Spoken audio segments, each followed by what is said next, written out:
Okay, so welcome back. I'm glad to see everyone back, and we're all settled in, and I hope everyone is looking forward to Thanksgiving break, like all of us are.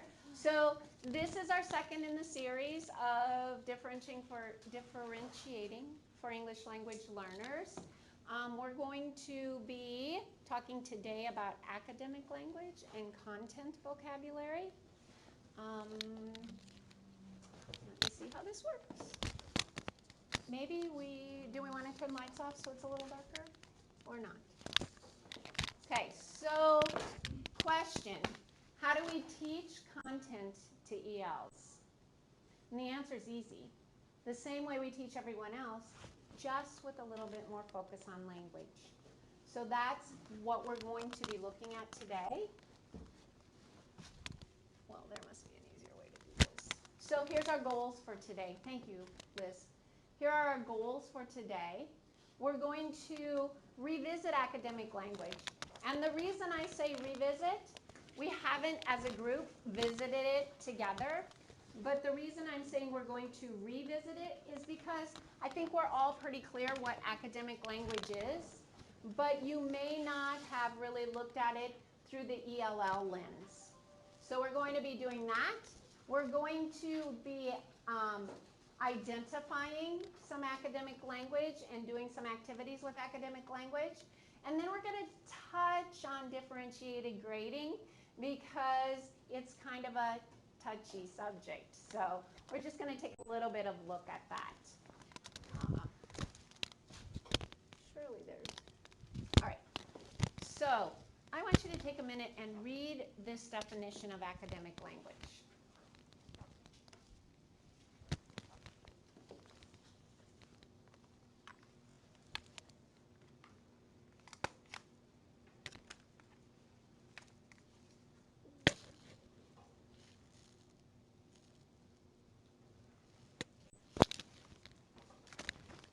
Do you all feel like English language learners? This is what our ELLs, this is what they're looking at every day, is looking at language like this and trying to understand what it is that they're reading.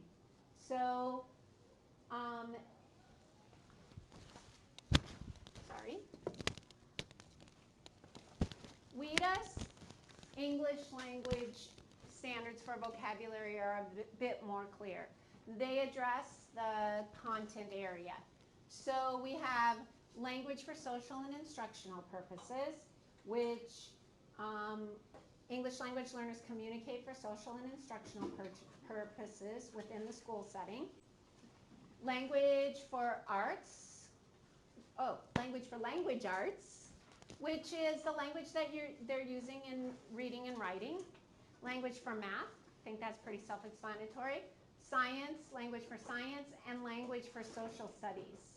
And these work along with the content standards to ensure that students engage in the learning of the content standards as they continue to develop their English. So these aren't meant to replace our content standards. These are meant to work together based on your ELL's language acquisition level. They provide educators with a connection between language development and academic content. The link to these standards is here in the presentation, which is in your Canvas class for today. I should be standing over here, right?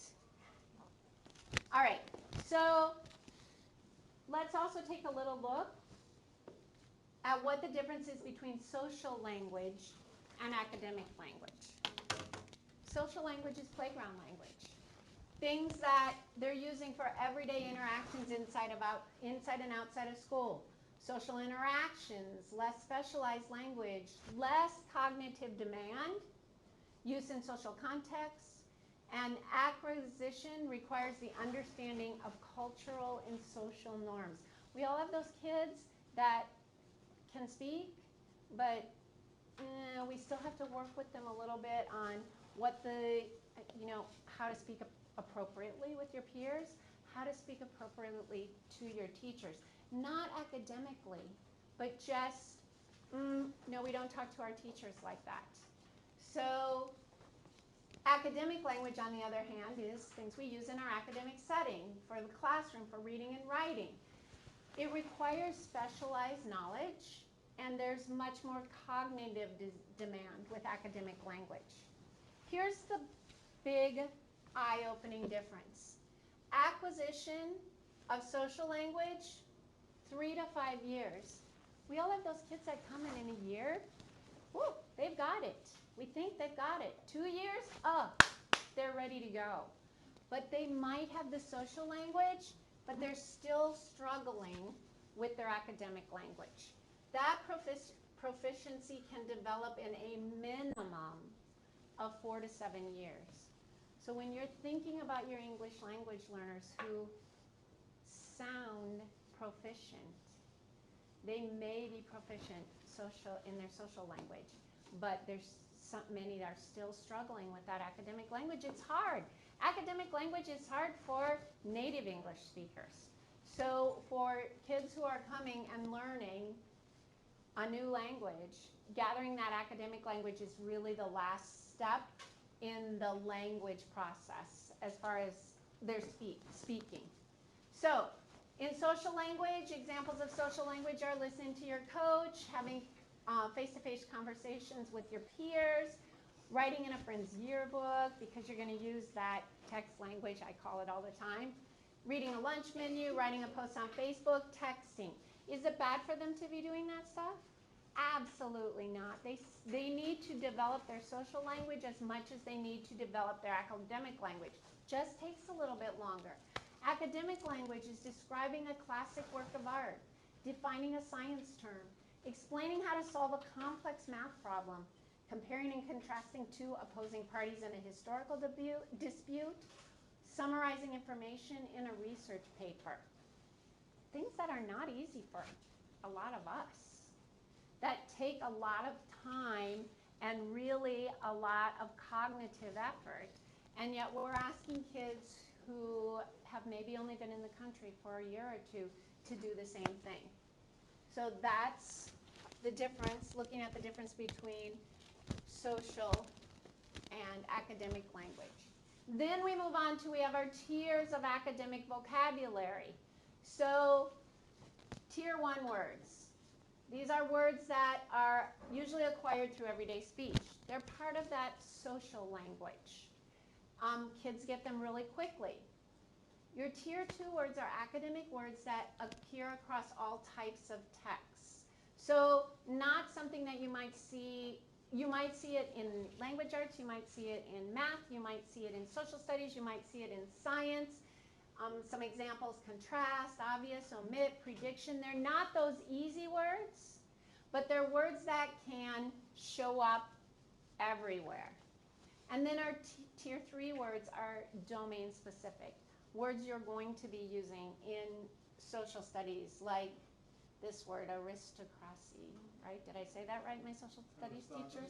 Thank you. See, I can say this one, hyperbole, or my kids will always say it's a hyperbole. Hyperbole, lava, we're going to see in science. Hyperbole, we're going to see in writing. Radius, we're going to see in math, maybe science. So those are very specific, domain-specific words. So we're going to do a little activity. For example, here's the word column. In social studies, this is a column in the front of a building. In language arts, oh, it's a newspaper column. In math, you have your columns of, you add in a column, you multiply in a column. And then in technology, you have columns on an Excel sheet or whatever it is you're using for technology. Those are also columns. One word for domain-specific meanings. I had a specific example this week. I was working on a new vocabulary story, and the word was tap.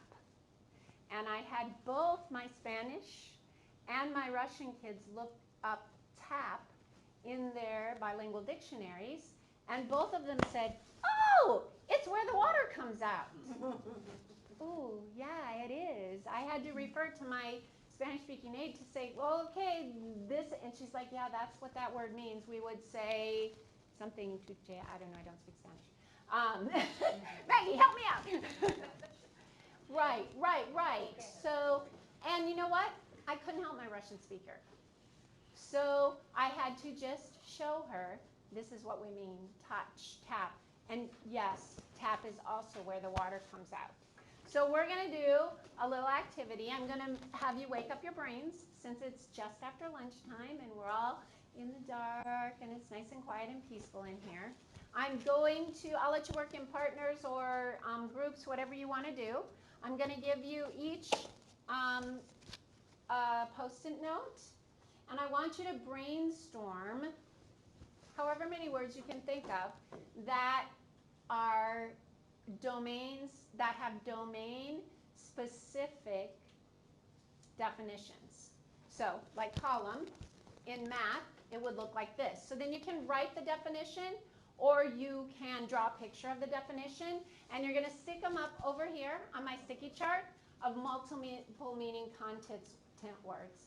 And we'll take just a few minutes to see how many of those you can come up with. So if you have one word, you might do a sticky note for it for math, a sticky note for it for social studies, a sticky note for it for ELA, a sticky note for science. Maybe there's only 2 areas that you can think of that it applies. If it's science and ELA or science and math, write your word, draw your picture, stick it on the sticky chart. Stick it on the sticky chart. Stick the sticky note on the sticky chart. It doesn't really have to be spelled the same way, it just sounds the same way. Like board, for instance. You're either bored or you got to measure the board. You know? So the only thing I can say about that is if they were using their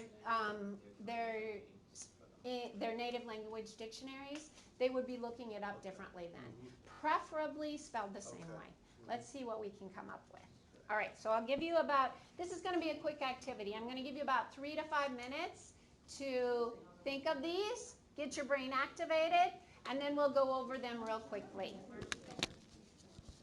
All of that, you would use that terminology. Yes, exactly. Yes, what was it, Jean, that you said? Oh, text, same thing.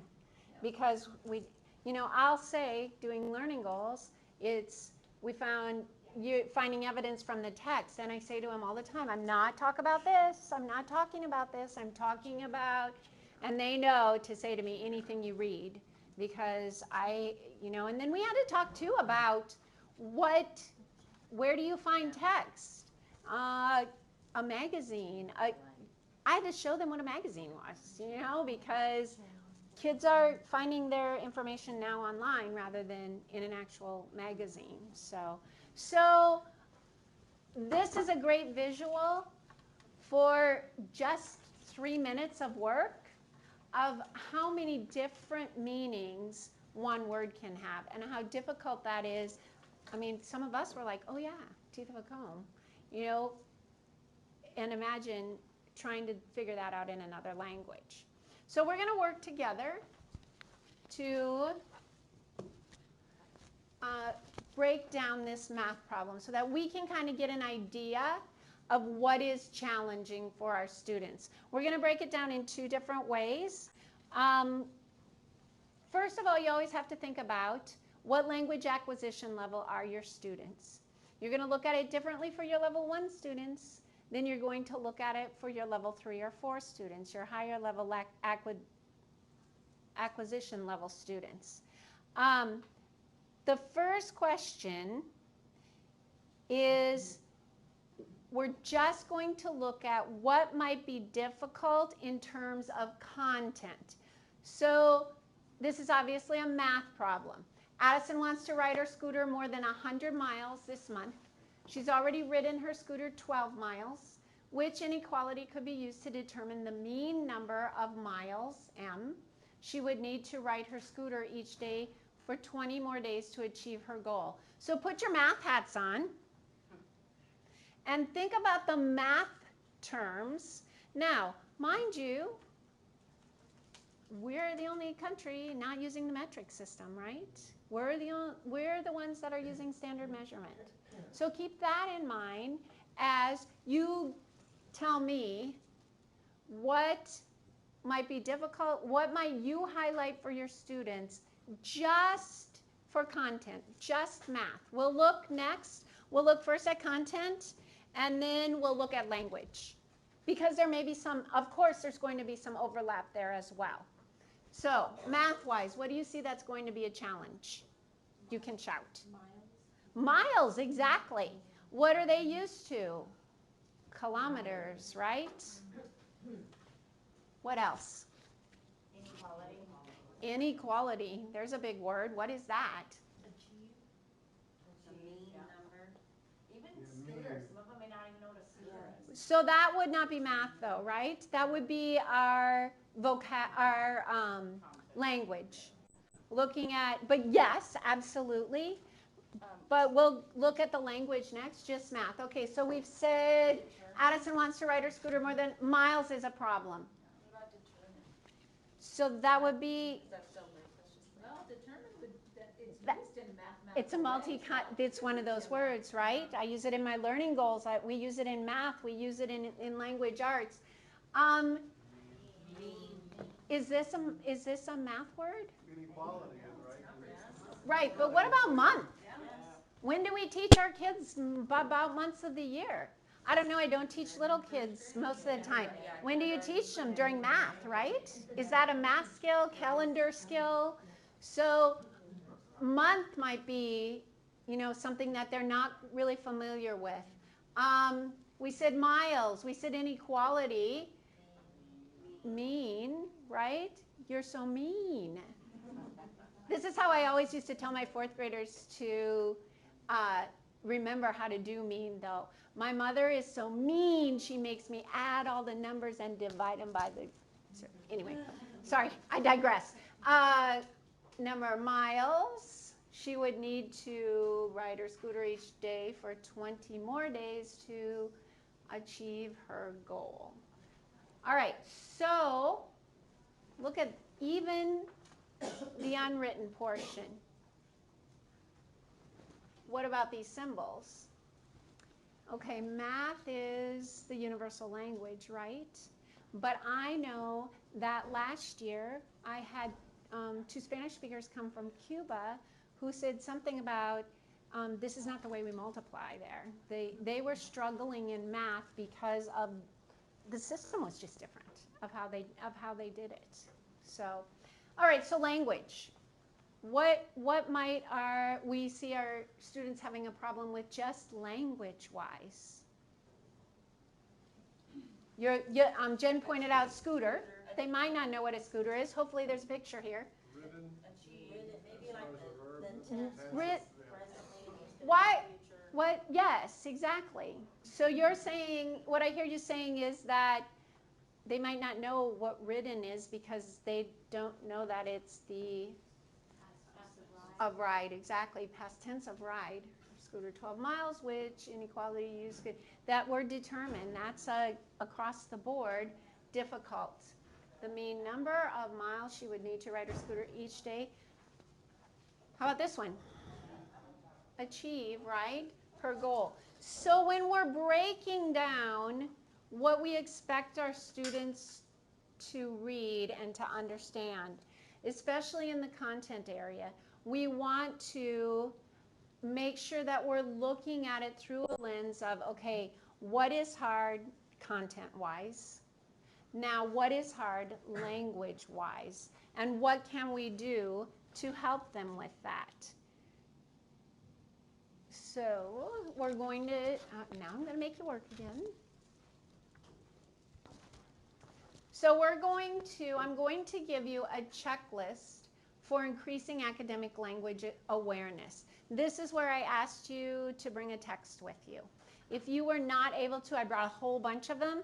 They just happen to be elementary. So I apologize, but I have all levels of elementary. So I apologize to my middle grades and high school teachers, but it's okay to look at elementary text because sometimes that's what we have to use with our new learners anyway. So I'm going to give each of you, Miss Liz, do you want to be my passer again? Yeah. This checklist. We'll look at it together. real briefly. If you brought a text with you, if you could grab it out. If not, as soon as we look at the checklist together, I'll put my books up here and took them from the school, so make sure I get them back. You can come and grab one of these after we look at the checklist. I have, in my books too, I have some content area books. I tried to grab math. I have science. I have social studies.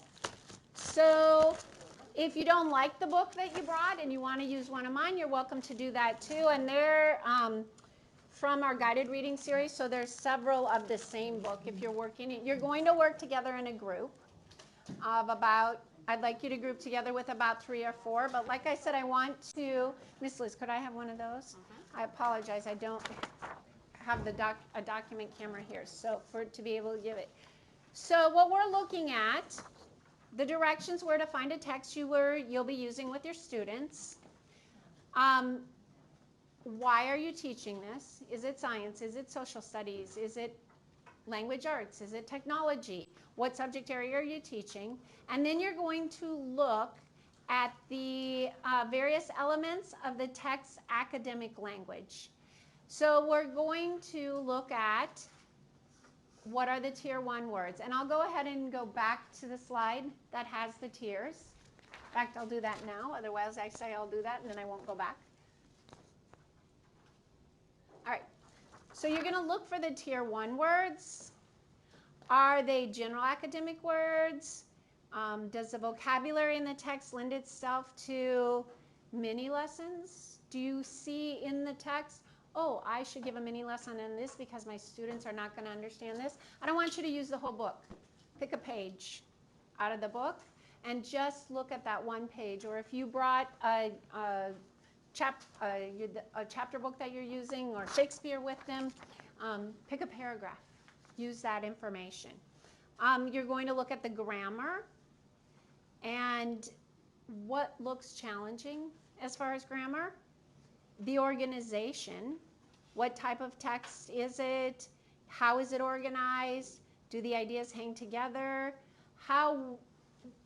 What will be challenging for your English language learners? And then the socio-cultural level. Does the text assume any experience? What background knowledge do they need to assess this information?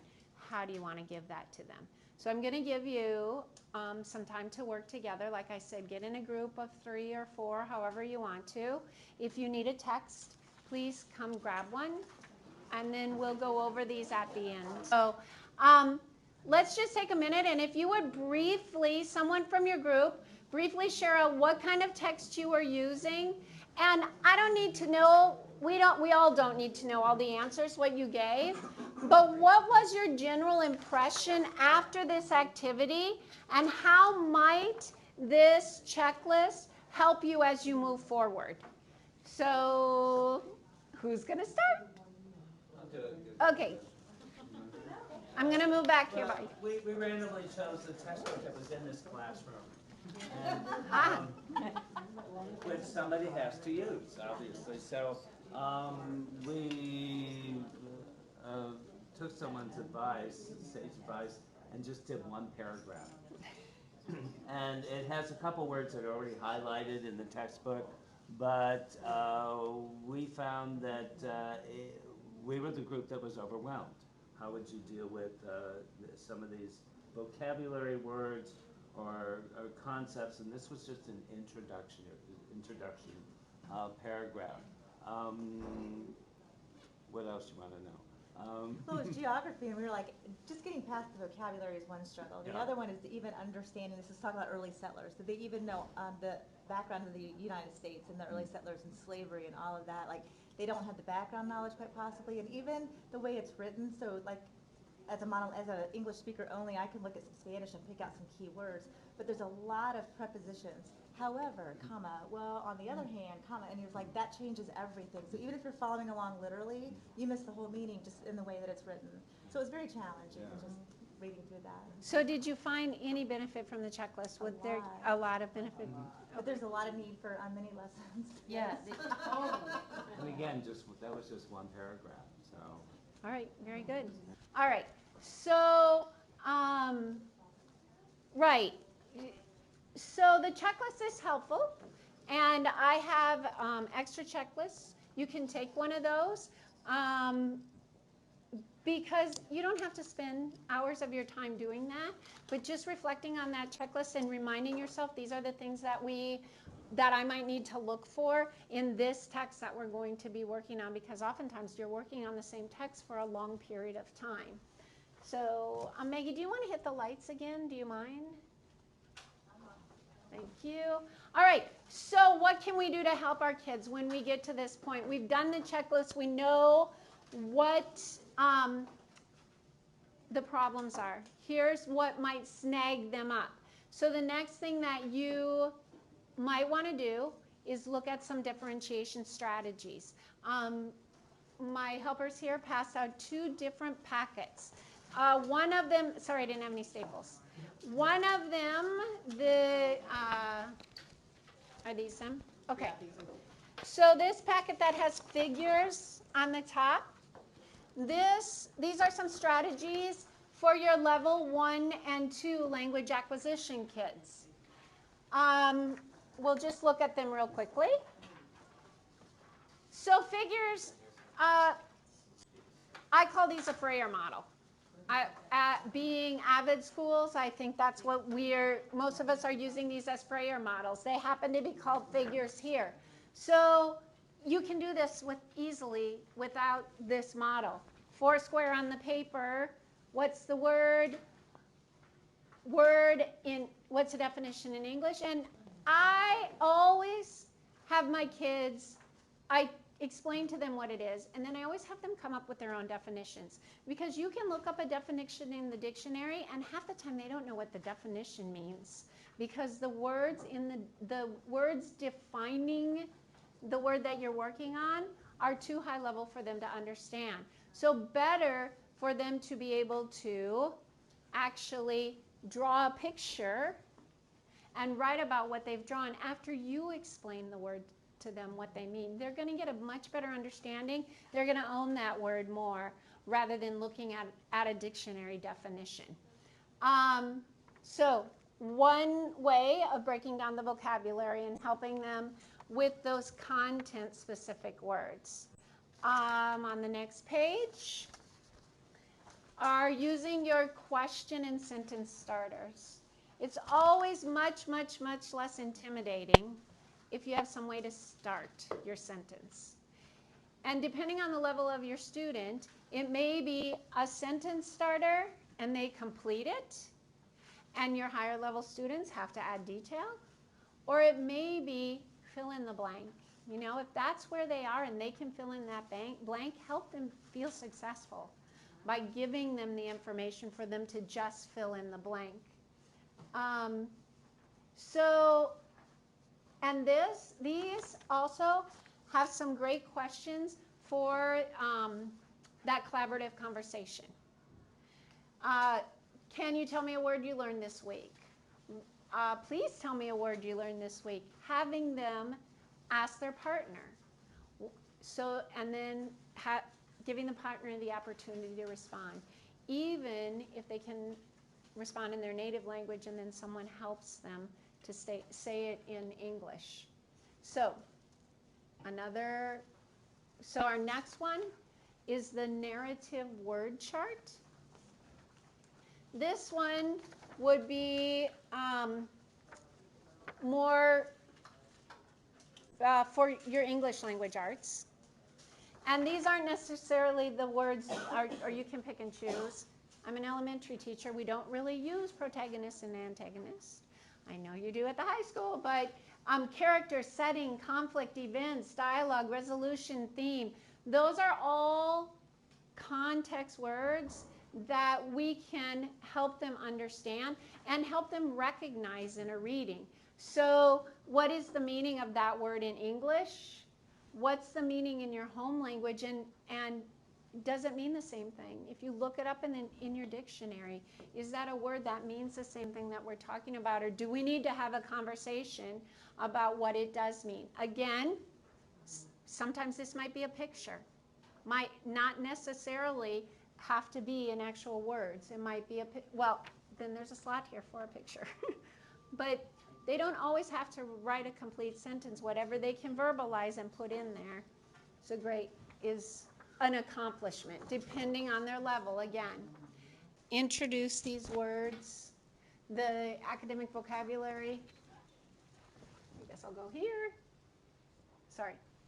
To introduce the academic vocabulary across the content areas. Might just take a little bit of time, but it can be at the copy machine, right? So we're just going to touch real briefly on grading because, as I said, it's a touchy subject and it's questionable. So out of necessity and fairness, the scoring of differentiated assignments must take into consideration students' language development levels. So basically what we're saying is do what you can for your students to be able to show mastery. If they need to do it verbally and they can do it verbally, let them do it verbally and let them, give them the grade for it. If they need to point, if they need to draw pictures, whatever it is they need to do to show you that they're understanding the concept. So if in math, for example, they can't do the word problems, Gloria, I think they're locked out. If you would let them in, thank you. For example, in math, if they can't do the word problems, but they can do what the objective is, and the objective is multiplication by fives, let them show that, how they can do that. Give them the opportunity to do it. Are they going to get to do that on our state testing? No. Is there anything we can do about that? No, but let them feel successful while you can. But that's what I was going to say, Dave. You can tell this wasn't something that they were just doing for the first time. It's that collaborative conversation that's how they're going to gain that language too, exactly. And he didn't single out. I mean, I'm sure there were kids in there that were your level 1s and level 2s, and you had your level 3s and level 4s, but the expectations were different. You could see that he differentiated the assignment for each of them. He had sentence frames for the level, I don't know which level it was, he had sentence frames, whereas the higher level kids were actually writing and answering the questions. So yeah, using that differentiation, letting everyone feel successful. Yeah, so as I mentioned, our follow-up will be to complete one differentiated activity with your students, write a short summary, upload it to Canvas. I promise not to give you a 0 because I changed them all now, so they're not for zeros. And then let's just take a quick look at the timeline of what's going on and where we are in the timeline. For those of you that are PD only, this is our second PD. We had our October PLC meeting, December PLC meeting. I think I know it didn't work out for everyone to meet on Mondays, but the highest amount of people could meet on Mondays. Again, the videos are uploaded into Canvas. I know now how to upload them so you can comment on them. So December and January are PLC meetings if you're in the PLC. If not, we'll see you again in February, which is our last in the PD series, and the PLC will continue on until May. I wanted to just make a few book recommendations for you. Some of the things that I used today, I've taken out of this giant book, the ELL Teacher's Toolbox, which I found this summer and found really helpful with a lot of different differentiation strategies. And then also, this book was really good, Unlocking English Learners' Potential. Had some also really good differentiation strategies in it. I won't be able to give you one of these like I did the other book, but it just for some suggestions, I think these are both really helpful books. Whether you're an ELL teacher or a content area teacher, they have some great differentiation strategies in them. Questions today? I want to share that I